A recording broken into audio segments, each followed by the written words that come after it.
Pois é, ó, já que estamos falando de grana, de planejamento e de dívidas, vamos chamar Samuel Barbie, que ele vai ter dicas interessantes, né? A gente colocou a enquete lá e 70% das pessoas votaram que sim, estão com algum tipo de dívidas. Samuel vai dar 5 dicas, então, pra gente sair dessa situação. A coluna Mundos e Fundos. Mundos e Fundos, com Samuel Barbie. Boa tarde, Samuel. Fala, Ale, fala, Carol. Boa tarde para toda a comunidade radioquestense. Um prazer estar com vocês mais uma semana. Ô, Samuel, meio que assusta esse número, né? A gente trouxe aqui que são 77,1%, né? Mas a gente colocou a nossa enquete, né? Onde 70% bateu direitinho. Você vê que deu direitinho, né? 70% do pessoal anda meio enrolado com as contas, né? Meio que é assustador esse número, Samuel. Ale, esse número assusta mesmo. Assim, tem mais ou menos 4 anos, tá? Que esse número está em subida. Ele subiu mais de 20% nos últimos 4 anos. Então, considerando aí a pandemia, considerando aí todas as situações que a gente tem enfrentado, realmente as pessoas estão ficando mais endividadas para poder pagar as suas contas mensais, né? Samuel, prazer falar com você, viu? Tô aqui, de bico aqui, participando do Radiocast sensacional. E para falar sobre esse tema que, assim, eu tenho notado realmente, até pessoas próximas, né? A gente vê, às vezes, a pessoa tá ali enroscada realmente. Você falou dos últimos 4 anos aí. E eu falava com a Alê mais cedo que, antigamente, quando a gente falava assim, porque fulano tá todo endividado, a gente pensava assim, tá gastando com coisa que não devia, né? Tá comprando ali coisa supérflua. Hoje em dia mudou esse perfil também, dentro desses, né? Mais de 70% endividados aí. Tem gente mesmo com dificuldade, para comprar coisa básica do dia a dia? Tem bastante gente, viu, Carol? Essa situação da inflação, a gente fala que a inflação ela tende a afetar a população mais pobre, né, num grau muito maior do que a população mais rica. Então a gente fala que realmente a inflação é a pior coisa que pode acontecer numa economia nacional. E a gente não está enfrentando isso só no Brasil, né? A gente está enfrentando assim como um modelo no mundo inteiro.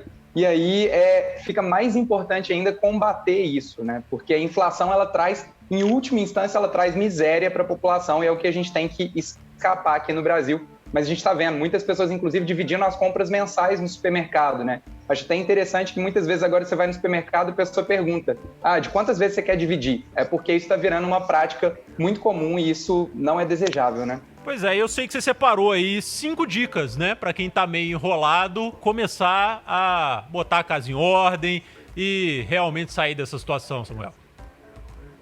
Vamos lá, né, Ale? Assim, eu acho que o primeiro passo, eu estava até ouvindo aí um dos nossos ouvintes da nossa comunidade aí, falando, nota 10 para ele, viu? Aí, ó. Foi muito legal, porque acho que o primeiro ponto é isso, quem não mede, não gerencia. Então, o primeiro passo, tá, é realmente você fazer o seu orçamento mensal. Então, se você for conversar com qualquer planejador financeiro, qualquer pessoa, o primeiro passo vai ser o seguinte, planilhar os seus gastos e as suas receitas, né? Todos os inputs da nossa vida financeira estão relacionados a 2 pontos principais, que é a sua receita, ou seja, o quanto que entra de dinheiro, e a sua despesa, o quanto que sai dinheiro. E todo o seu endividamento, ele é responsável, né? Ele acontece em função de gastos maiores do que as receitas que você tem.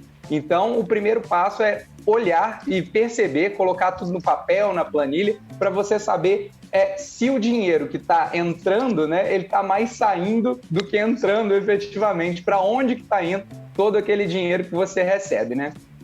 Samuel, esse é o primeiro passo, né? O que a gente faz depois? Porque, assim, essa parte de anotar, tem gente que começa a demorar muito para entrar nesse processo, mas depois que entra, fala, beleza, consegui anotar. Tô vendo aqui que eu ganho X, gasto Y, o negócio não tá batendo muito bem. Qual que é a segunda dica aí pra gente conseguir colocar esse orçamento em ordem? É isso aí, Carol. A gente tem que partir para estancar sangrias, né? Então tem vários pontos no orçamento que não são, digamos assim, essenciais ou que são supérfluos, né? Então a gente tem que tomar cuidado com isso. É claro que garantindo, né, uma certa qualidade de vida, mas esse ponto de organizar, né, para você ter visualmente o que acontece, né, nas suas finanças, ele já facilita muito de você conseguir encontrar ali onde você tem que cortar gastos até para poder arcar com essas dívidas. E aí, nesse segundo passo, além de você ter essa identificação, é engraçado que quando a gente dá mentoria, monitoria, né, para as pessoas assustam. Toda vez que elas olham pro orçamento, depois que colocam no papel, elas assustam e falam assim, poxa, como é que pode? Eu tô gastando, sei lá, 5 mil, 6 mil reais de iFood, entendeu? Tipo, é uma coisa que acontece, assim. E as pessoas, às vezes, não se dão conta do que está acontecendo, de para onde está indo o dinheiro. Eu já levei um susto uma vez no cafezinho do dia a dia, viu? Eu fui fazer as contas do cafezinho com pão de queijo. Eu falei, Jesus amado, vou começar a tomar café em casa. Mas é verdade. Pô, isso faz muita diferença no final do mês. Assim, é claro que a gente não está falando que você tem que cortar o cafezinho, mas você tem que ter um uso, né, que seja um uso razoável das suas finanças e que seja compatível com a receita que você ganha. Então, um outro ponto que eu acho muito importante, que está aí dentro também desse segundo passo, é a questão de listar as dívidas. Porque se você está endividado, acho que qualquer planejador financeiro também vai te colocar para listar todas essas dívidas e colocar o saldo dessa dívida e também o CET. O que é esse CET? CET é o custo efetivo total, porque a dívida você não paga só juros, você paga taxa, você paga encargo, você paga uma série de outras coisas. E o CET, ele tem que ter em todo o contrato de dívida, ele é o custo efetivo total. Ele soma todas as taxinhas mais os juros para você saber qual que é a dívida mais cara, qual que é a dívida mais barata. Então, a gente sempre recomenda de abater primeiro as dívidas mais caras, com CET maior, do que as dívidas mais baratas, que têm o CET menor. Muito bem, e isso feito, começa o plano de salvação, né? É isso aí, agora é hora de tirar a cabeça da água para poder respirar um pouquinho, né? E aí, tem algumas dicas que são preciosas nisso, até porque são coisas novas. A gente falou disso no programa há mais ou menos um ano atrás, quando foi lançada a lei do superendividamento, tá? Essa lei ajudava as pessoas, até percebendo que essas taxas de inadimplência estavam crescendo muito. Então, o governo federal até lançou uma lei para apoiar, para ajudar essas famílias a fugir dessa situação de superendividamento. O que é isso? Quando você listou, né, as suas despesas, as suas receitas e as suas dívidas, a gente vai observar se o gasto que você tem com o pagamento dessas dívidas ultrapassa 30% da sua renda familiar. Porque se ultrapassar, pessoal, o que acontece? A gente entra numa condição de vida subhumana, entendeu? Então, o que acontece? Existe a possibilidade de entrar com um processo judicial para renegociar todas essas dívidas, todos esses pagamentos, entendeu?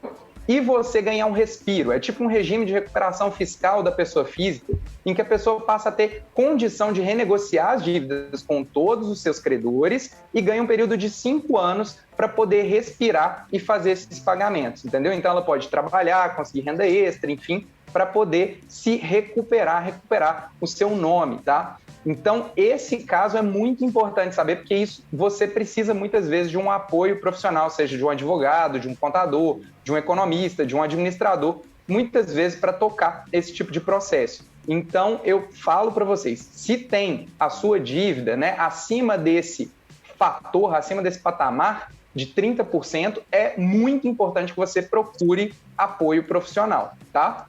Samuel, até porque quando a gente tem isso, né, qualquer dívida que a gente tem, na verdade, enquanto a gente está tentando pagar a dívida ali, muitas vezes os juros também, está correndo as outras despesas do mês, né? Então acaba que a gente fica meio no enrosco. Exatamente, Carol. Isso é muito perigoso, porque assim, a gente não pode ter um comprometimento da qualidade de vida da pessoa. Na qualidade de vida que a gente quer dizer é condições de dignidade, né? É alimentação, é vestuário, é um mínimo de educação. Então, quando essa dívida já está nesse montante muito alto, afetando bastante a sua renda mensal, é super importante que você tenha esse apoio. Agora, se o seu caso não foi esse, tá? Se ele for um caso menos grave, uma dívida que não tenha tanto impacto assim, é importante você conversar com cada um dos seus credores e tentar renegociar individualmente essas dívidas. Sempre existe desconto para pagamento à vista. É claro que se você está endividado, muitas vezes você vai ter dificuldade de levantar esse dinheiro, mas é possível, às vezes, você trocar uma dívida mais cara por uma dívida mais barata. É possível você conseguir gerir isso de forma que te afete menos, né? Que te impacte menos na sua qualidade de vida, no seu mês a mês ali, né? Muito bem, Samuel Barbi, então você vai deixar essas dicas todas pra gente também lá no portal da 98, né? Com certeza, Ale, tá tudo disponível na coluna escrita, tá? E nós estamos à disposição também para conversar com quem quer que seja para ajudar a sair dessa situação difícil. Maravilha, e o bom é deixar o recado que jeito tem, né, Samuel? Aperta daqui, aperta dali, mas dá pra dar um jeito, né? Sempre dá, cara, sempre dá. O mais importante é você tomar consciência, colocar tudo no papel e trabalhar para mudar a situação. E aí é possível se recuperar sim, com certeza. Maravilha, Samuca, brigadão, até semana que vem. Valeu, pessoal, um abraço.